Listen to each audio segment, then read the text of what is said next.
Can not be recycled, glass, vegetable and paper. क्या recycle नहीं होता है? आप ऑप्शन के लिए अपनी फिंगर रेज कर सकते हैं, माइक ऑन नहीं करेंगे।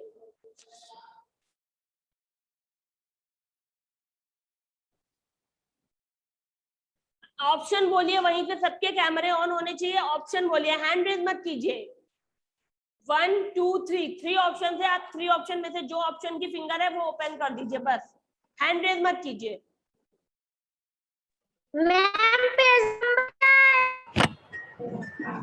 कौन है जिसने माइक ऑन किया? किसने माइक ऑन किया? Ma'am paper. कहा जा रहा है? कैन नॉट, मैं कह रही हूँ फिंगर बताइए। 1 2 3, अगर 3 ऑप्शन है तो 3, 1 ऑप्शन है तो 1, 2 ऑप्शन है तो 2। आपसे पूछ रही can not be recycled, mic of.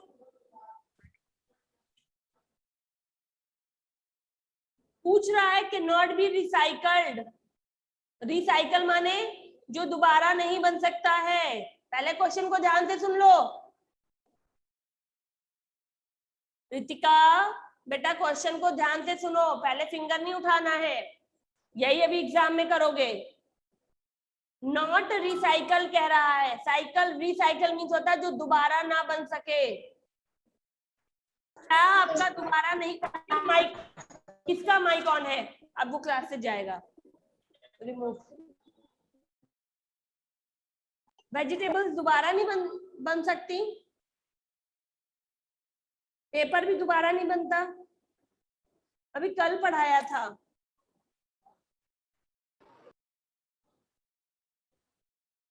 Glass दोबारा नहीं बन सकता है, ग्लास सॉलिड वेस्ट है। किसका माइक ऑन है? प्लीज बार बार मुझे बोलना पड़ेगा तो अच्छा नहीं, माइक ऑफ कर लो और हैंड डाउन कर लीजिए। जिनका हैंड रेज है वो हैंड डाउन करें। Ritika hand down. रितिका आप बात कर रहे हो या क्या कर रहे हो? पहले मेरी बात सुन लो उसके बाद। Then is a solid waste, कौन सा सॉलिड वेस्ट है? डस्ट, सीवेज या प्लास्टिक? सॉलिड वेस्ट किसको कहते हैं? ए। कौन है जिसने बोलना चाहा? किसको? मैं कह रही हूँ आपको आवाज नहीं आ रही है। मैं कह रही हूँ आपके पास आपकी फिंगर है, प्लीज ऑप्शन के लिए इतने सारे बच्चे एक साथ बोलेंगे अच्छी बात नहीं है। ऑप्शन के लिए फिंगर यूज कीजिए। Yes right Kritika, plastic solid waste है। माइक ऑफ रखिए।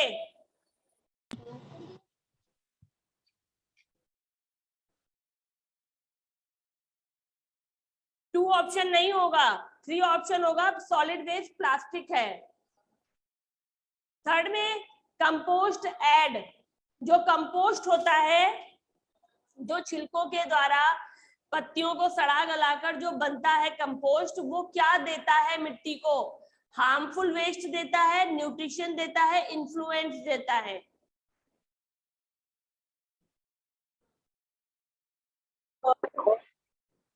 फिंगर अप करनी है आपको, ओनली यू कैन।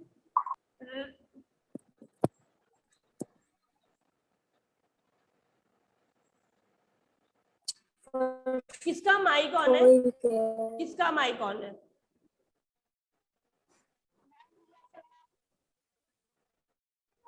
अभी मैं देख रही हूँ किसका माइक ऑन है। संस्कार नहीं पढ़ने का मन हो रहा है क्या बेटा? एक बार कह रहे हैं, बार बार कह रहे हैं, क्लास में चीखते रहना अच्छा लगता है? फिर किसी का माइक ऑन? चलो आप लोग को ऐसे अच्छा नहीं लगता है, ठीक है, अब बंद रहेगा माइक। मैं एक बार कह रही हूँ, 2 बार कह रही हूँ, बार बार यही बात कह रही हूँ, माइक ऑन मत करो, फिंगर को ऊपर करो, अपने फिंगर के द्वारा अपने ऑप्शन बताओ। संस्कार रॉन्ग आंसर। नेक्स्ट ऑप्शन बताइए जल्दी से। कंपोस्ट से क्या होता है? मिट्टी को हार्मफुल होता है, न्यूट्रिशन मिलता है, इन्फ्लुएंस मिलता है। श्रेया रॉन्ग।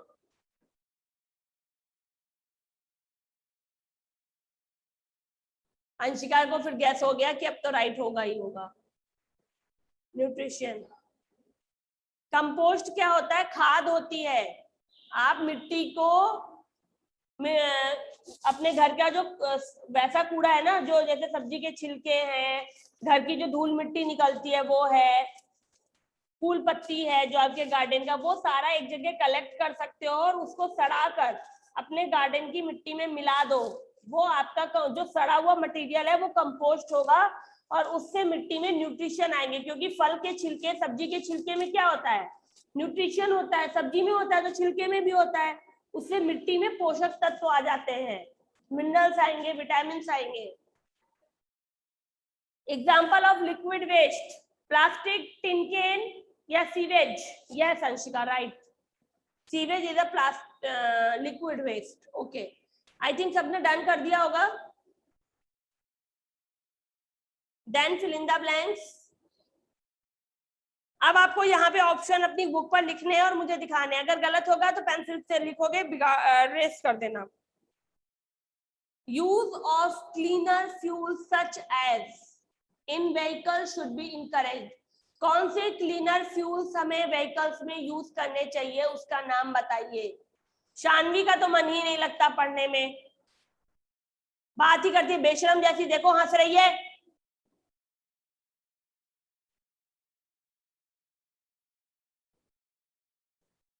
कौन से क्लीनर फ्यूल्स हैं जिन्हें हमें बढ़ावा देना है अपने व्हीकल्स में यूज करके?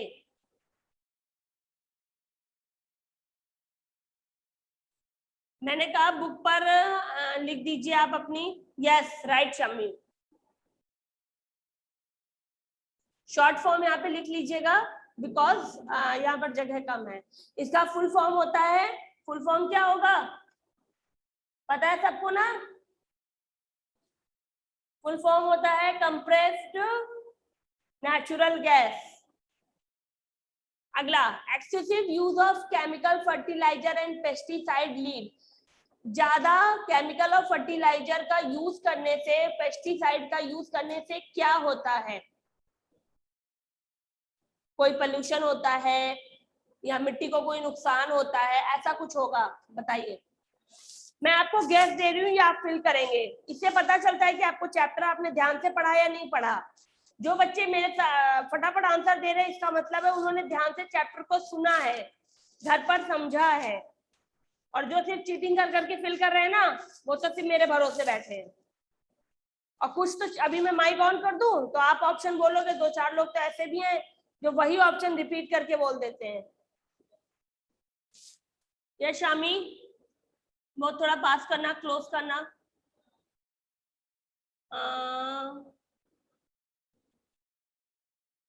शमी समझ नहीं आ रहा मुझे। या सॉइल पोल्यूशन, अंशिका समानिया का राइट आंसर है। यहाँ पर सॉइल पोल्यूशन होगा।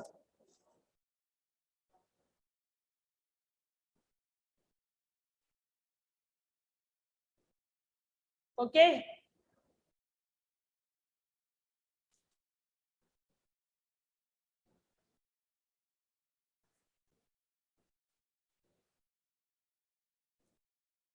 देन इसको लिख गया होगा सबका, मैं रिमूव कर रही हूँ। यस श्रेया बोलिए क्या हुआ, आपने लिख लिया ना?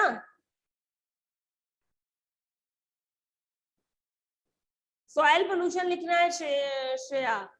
Anshika hand down. जो लोग आंसर बताते जाए वो हैंड डाउन करते जाएं। अगला, हर्ष क्या हुआ बताओ।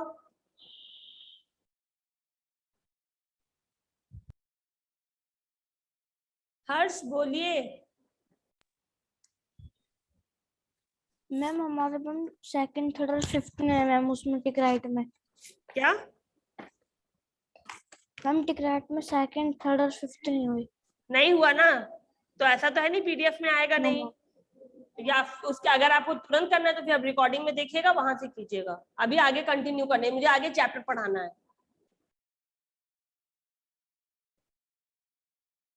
यस एंजल आपने बताया है। हाँ थोड़ा सा एंजल पास करना। एंजल दूर है आपका। हाँ श्रुति का दिखाई दिया मुझे, गलत है।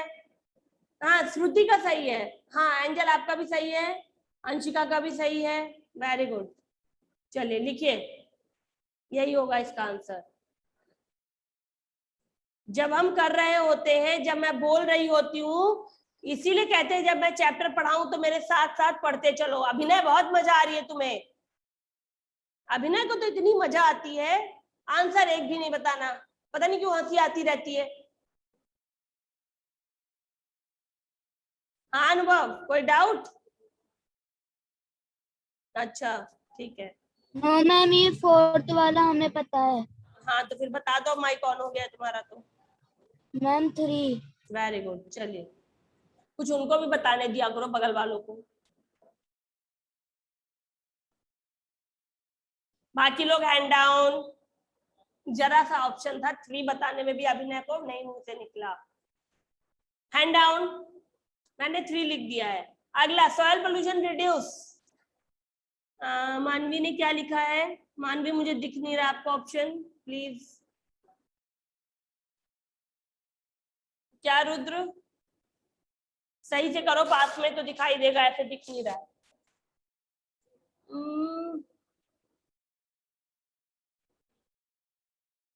उसने कुछ लिखा है बट लिख रहे हो अच्छा अभी कंटिन्यू। हाँ फर्टिलिटी होगा, श्रुति ने बताया फर्टिलिटी। और भी जो लोग यही ऑप्शन बता रहे हैं वो बहुत अच्छी बात है, फर्टिलिटी। ठीक है, अब अगला है आपके यहाँ पर एक क्वेश्चन है, यहाँ पर मिस्टेक है, इसको जस्ट मोमेंट सही कर लीजिए सब लोग मेरे साथ। यहाँ पर बायो आना था, आपकी बुक पर नहीं प्रिंट हुआ है, जबकि अंदर चैप्टर में फिल है, यहाँ पर बायो आएगा। ओके, डिफरेंस बताना है बायोडिग्रेडेबल और नॉन बायोडिग्रेडेबल में। डिग्रेडेबल कुछ नहीं होगा, बायोडिग्रेडेबल होगा। ठीक है, इसे सही कर दो। एट दैट मोमेंट सभी लोग अपनी बुक पर इसको सही कर दें, डिग्रेडेबल और बायोडिग्रेडेबल, और साथ साथ करते चले। बार बार ये कहना कि मैम हमारा छूट गया, अच्छी बात नहीं है। देखो ललित चेयर छोड़ के चले गए, निशा बैठ नहीं पा रही हैं, देव सिंह संधू शायद लग रहा है वीडियो गेम खेल रहे हैं बैठे, टीवी देख रहे हैं। वाह, कितनी अच्छी बात है।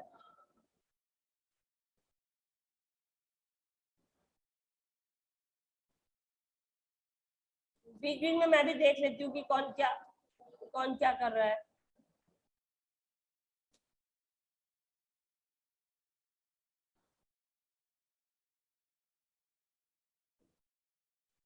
यहाँ पर सबने बायो ऐड कर देना है, आपकी बुक पर भी मैं ये पीडीएफ डाल दूंगी, जरूर ध्यान से देख लीजिएगा, बायो होगा।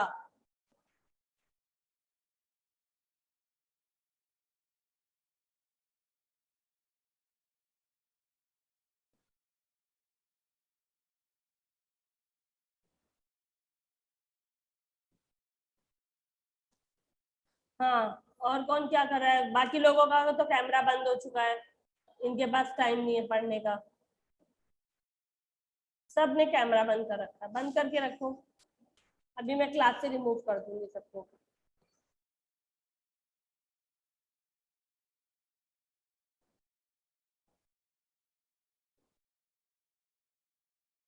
फोर पार्टिसिपेंट्स ने हैंड रेज क्यों कर रखा है? अब क्या बताने को बाकी रह गया? हैंड डाउन करो सब लोग। यश, एंजल क्या कह रहे हो?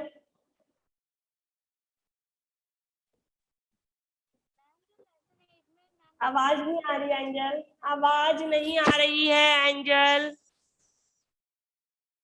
मैम जो लेसन 8 में आपने क्वेश्चन आंसर करवाए थे मैम, उसमें आपने 7 का 8 में कर दिया था, 8 का 7। मैम जब आपने सेंड करते मैम हमने जब ही लिख लिए थे वो सारे। तो वहां पर पेज लगा दो अच्छे से कायदे से करके, मुझे पता था बहुत बच्चों ने ये लिख लिया होगा, मुझे पता है। यस, सभी को इसका नाम पता है, बहुत अच्छी बात है, दैट्स अ गुड पॉइंट। कि इस पिक्चर का नाम स्टेथोस्कोप है, और स्टेथोस्कोप आपकी बुक पर स्पेलिंग पीछे लिखी हुई है, वहां से इसे देखकर लिख सकते हैं। और फिर भी कोई डाउट है तो मैं लिख दे रही हूँ।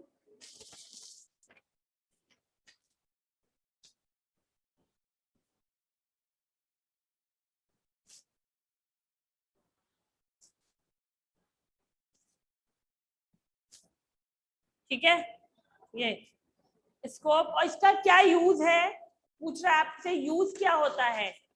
आप देखते हो ना डॉक्टर लगा के आपके लंग्स के पास लगाते हैं, यस अंशिका आपको पता है, बहुत अच्छी बात, वेरी गुड। तो हम यहाँ पर लिखेंगे, इसको लिखना कैसे है, used to listen to the sound of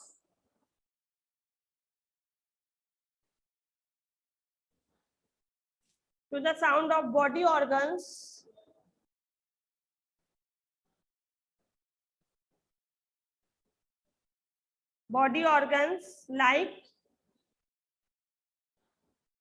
heart and lungs।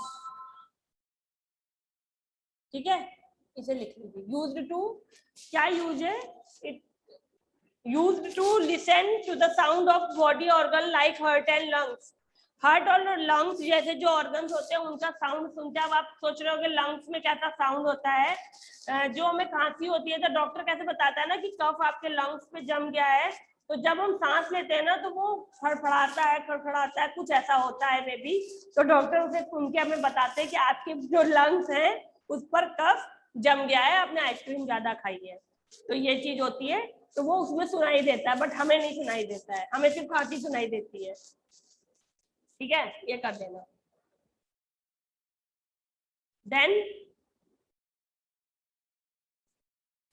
What is health, WHO के according health is the state of complete physical, mental and social well-being and not merely the absence of disease or infirmity।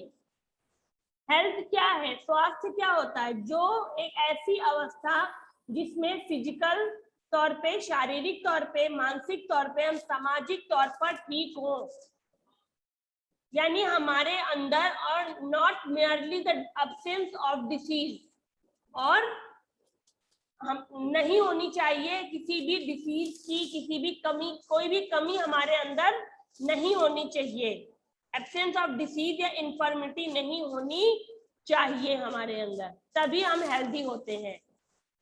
अगर हम बीमार है तो हम कहते हैं ना इस वक्त हम अनहेल्दी हो रहे हैं, तो फिजिकल हम बीमार होते हैं, कुछ लोग जो मेंटल होते हैं कहते हैं ना अरे ये मेंटल है, तो वो अनहेल्दी की कैटेगरी में आएंगे, बिकॉज वो मेंटल रूप से हेल्दी नहीं है। ठीक है, तो जो बच्चे जो भी हैं हमारे सोशल ह्यूमन बीइंग, वो जब फिजिकल, मेंटल और सोशल तरीके से बिल्कुल हेल्थ कंप्लीट होते हैं, उन्हें ही हेल्दी कहा जाता है, वही हेल्थ होती है। आपको पता होना चाहिए जो सुश्रुत नीचे नाम लिखा हुआ है, ये भारत के पहले is known as the father of Indian surgery. जो आज ऑपरेशन होता है ना, ये ऑपरेशन करने का जो प्रोसेस था ये सुश्रुत ने शुरू किया था। सुश्रुत नाम है इनका, मैं आपको हिंदी में इसका प्रोनाउंसिएशन दिखा दे रही हूँ, सुश्रुत, ओके, इसका हिंदी प्रोनाउंसिएशन सुश्रुत है। तो इन्होंने सबसे पहले सर्जरी करना शुरू किया था। एक बार किसी को आंख में कुछ हो गया था या वो जल गए थे, ऐसा कुछ इंसिडेंट है, मुझे एट दैट टाइम स्टोरी नहीं याद आ रही है, तो मैंने वो एक शॉर्ट फिल्म थी उसमें देखा था कि सबसे पहले ऑपरेशन किया। कहीं बड़े बड़े आप हॉस्पिटल जाओगे, may be in army hospital जाओगे, तो वहां पर आपको इनकी लाइफ के बारे में वो किया गया, डिफाइन किया गया कि सबसे पहले जो ऑपरेशन होना शुरू हुए थे वो भारत में इन्होंने शुरू करवाए थे। इन्होंने, यानी वैदिक पीरियड में, ये डॉक्टर नहीं थे, ये एक ऋषि थे, डॉक्टर नहीं थे कि आपको तो डॉक्टर ने ऑपरेशन शुरू किया, उनका नाम सुश्रुत था। ये एक तरह से एक बहुत पुराने ऋषि थे सुश्रुत, जिन्होंने ऑपरेशन करना शुरू किया था। यानी एक तरीके से कहा जाए जो ऑपरेशन का फॉर्मेट है वो इंडिया से डेवलप हुआ है। ओके, तो आपको प्राउड होना चाहिए अपने इंडियन होने पर। चाणक्य, टू प्रोमिनेंट, ये सुश्रुत और चाणक्य जो वो दो मुख्य लोग हैं जो मेडिकल साइंटिस्ट थे प्राचीन भारत के, यानी जब बहुत पुराना भारत, जब भारत को सोने की चिड़िया कहा जाता था, और भी पुराने टाइम में जब एक हम डेवलप थे, तब ये मेडिकल साइंटिस्ट थे। मेडिकल साइंटिस्ट समझ रहे हैं ना, वैज्ञानिक, जिन्होंने मुख्य तौर पे इनका नाम लिया जाता था। मेडिकल साइंस और rapid advancement in the 19 and उसके बाद जो मेडिकल साइंस में एडवांसमेंट आया, सिरिंज आ गई, कैंची, चाकू, जो भी मेडिकल इंस्ट्रूमेंट आना शुरू हो गए, वो डेवलप हुए आपके 19 और 20 सेंचुरी में। Okay, this was the period when several new medicine and surgical instrument were invented. जो मैंने कहा, नई दवाइयां आ गई, सर्जिकल इंस्ट्रूमेंट आ गए, ये सारी चीजें तब आई थी।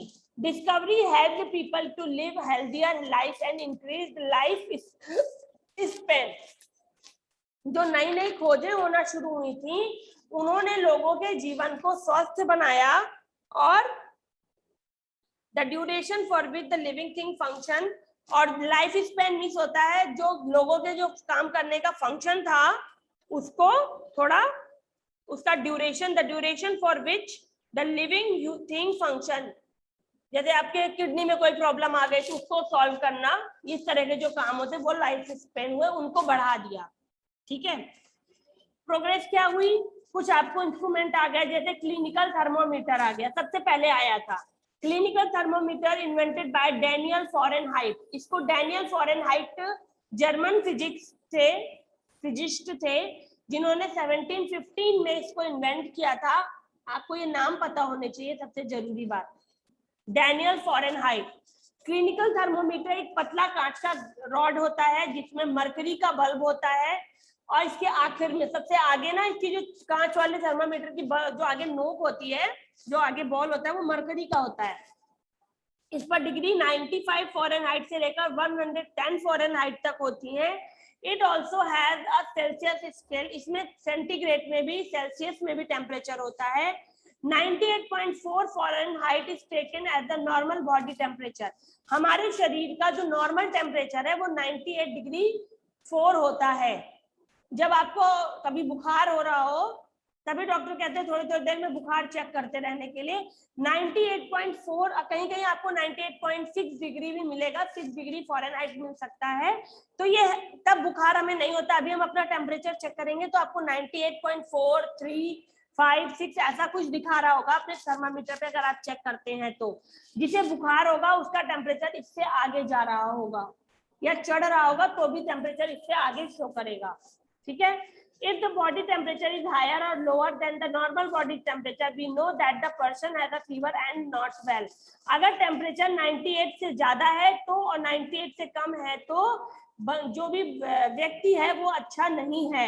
आज के समय में डिजिटल थर्मामीटर अवेलेबल हो गए हैं, जैसा कि आप ये देखते हो, मे बी मोस्टली सबके घरों में ये होंगे। अब सबके घरों में है ना ये वाले डिजिटल थर्मामीटर। हाँ, इसका तो इसको बचपन से हम डॉक्टर को देखते हैं। डॉक्टर लेनिन्स ने इसको इन्वेंट किया था 1816 में। मेडिकल डिवाइस है जो साउंड सुनने के काम आती है इंटरनल बॉडी ऑर्गन के। ठीक है, इसका यूज डॉक्टर आइडेंटिफाई करते हैं any problem in the functioning of body organ. अगर किसी बॉडी ऑर्गन में कोई प्रॉब्लम है उसको सुनने के लिए डॉक्टर इसका यूज करते हैं। स्टेथोस्कोप आपको पता होना चाहिए, ग्रीक वर्ड है जिसका मतलब ग्रीक में होता है स्टेथोस माने चेस्ट होता है, स्कोप माने एग्जामिन होता है, यानी चेस्ट को एग्जामिन करने वाली डिवाइस स्टेथोस्कोप होती है। इंजेक्शन सिरिंज, जिससे सबको डर लगता है। A syringe is an instrument used by the medical professional to inject fluid or out of human body. Yes, Riya Sharma बताइए जल्दी। रिया बोलिए, माइक नहीं हो। मैम जो डिजिटल थर्मामीटर मैम वो हम यूज करते हैं ना? हम कांच वाला भी पहले यूज करते थे। मैंने अपने बचपन में कांच वाला यूज किया, अभी भी बहुत घरों में कांच वाला है, आज भी है, बट वो आप और हमसे जल्दी टूट जाता है, इसलिए डिजिटल आने लगा है। हम नहीं यूज करते, डॉक्टर भी डिजिटल भी यूज करते, डॉक्टर मर्क्यूरी वाला भी यूज करते हैं। बहुत लोगों के घरों में आज भी होगा, बाबा दादी के पास रखा होगा, पता करना। सिरिंज मैंने बताया जिससे सबको डर लगता है। मैं कहती हूँ क्वेश्चन पूछने के बाद हैंड डाउन करने का एक प्रोसेस होना चाहिए।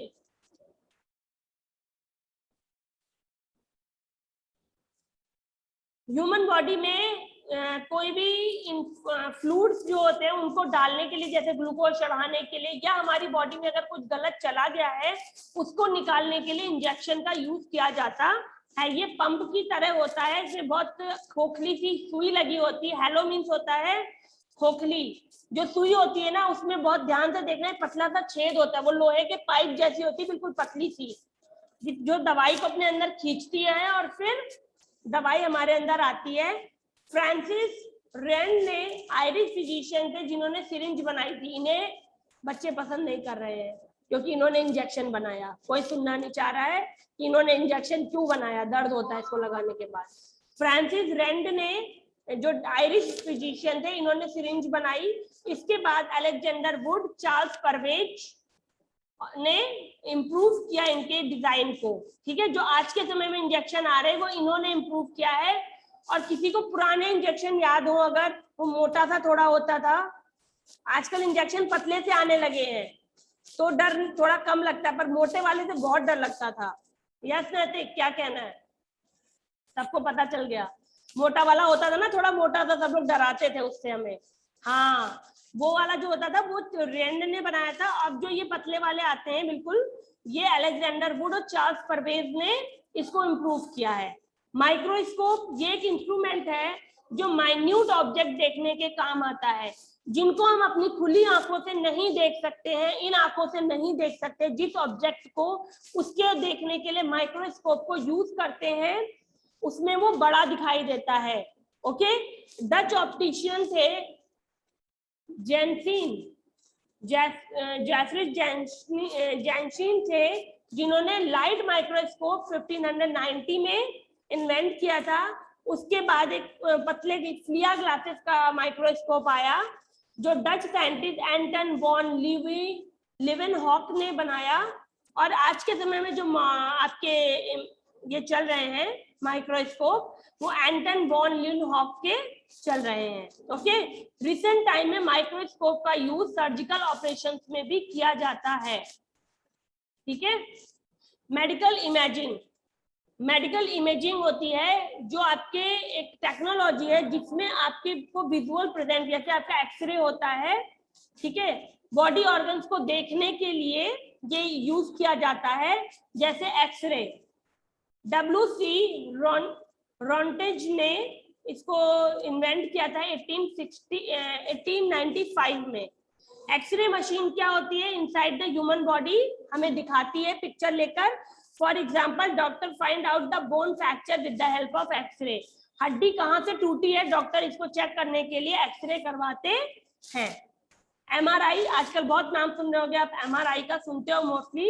एमआरआई मीन्स होता है मैग्नेटिक रेजोनेंस इमेजिंग। ये टेक्निक है जो मेडिकल प्रोफेशनल्स के द्वारा यूज की जाती है ऑर्गन को देखने के लिए और टिश्यूज को, जो हमारी बॉडी में छोटे छोटे टिश्यू होते हैं उनको देखने के लिए यूज की जाती है। ये मशीन होती है जो सामने गोल सा दिख रही है, और इस बेड पे लेटकर पर्सन अंदर तक जाता है, इसकी मशीन ले जाती है और पूरी बॉडी के सारे ऑर्गन और टिश्यूज आपको डॉक्टर को दिखाई देते हैं। इसके अलावा CT scan, computer tomography, EEG and electroencephalogram, ECG electrocardiograph, ECG heart का किया जाता है, ये ब्रेन और हार्ट के लिए यूज किए जाते हैं। ईईजी जो है वो ब्रेन के लिए यूज होता है और ईसीजी हार्ट के लिए यूज होता है। लेजर से आजकल ऑपरेशन होते हैं, मोस्टली सुनते हो ऑपरेशन हो रहा है लेजर टेक्निक से। लेजर सर्जिकल जो सर्जरीज होती है उनमें होता है। ठीक है, laser treatment remove the diseased tissues.